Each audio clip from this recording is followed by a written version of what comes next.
السلام علیکم. وعلیکم السلام.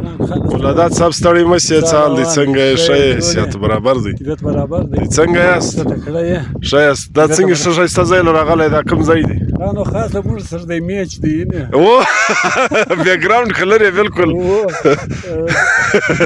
دا د تنګیانو بند دی. د تنګیانو بند. ښه. او د خوشحالۍ له لاسه خوارکۍ دغه یې وچالک ولاړ. ښه. بس نو خدای پاک د زموږ عملونه سم کړي چې بارانونه وشي، ډیمونه ډک شي او د مسلمانانو ته فایدې بلکې حیوانانو ته لا فایده ده د دا اوبو. مړه دا اوس حیوانان یې زموږ په ګناه نیولي دي. اوس ولا خبره یم چې ته دا زموږ سترګې د دا بند خوښ دي. والله الله د خپل روی ته وګوري. دا د ډیم شی هم سسکي دي. نو یا هغه د هر نیستمند سړی ته وګوره پوندې سوسکي د ډیم به څاري. په دا یو شی نه دی لیدلی.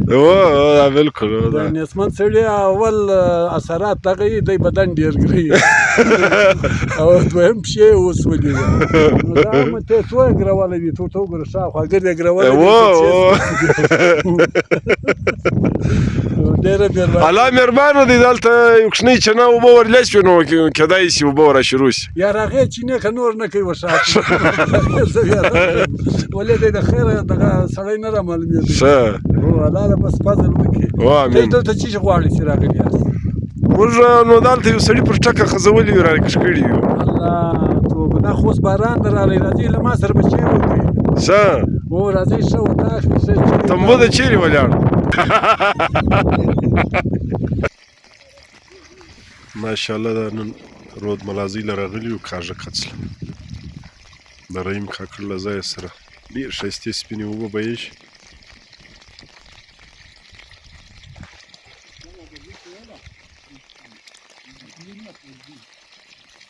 مولادات صاحب و یار محمد صاحب و حاجي ظفرالله اکا هم را سره دي.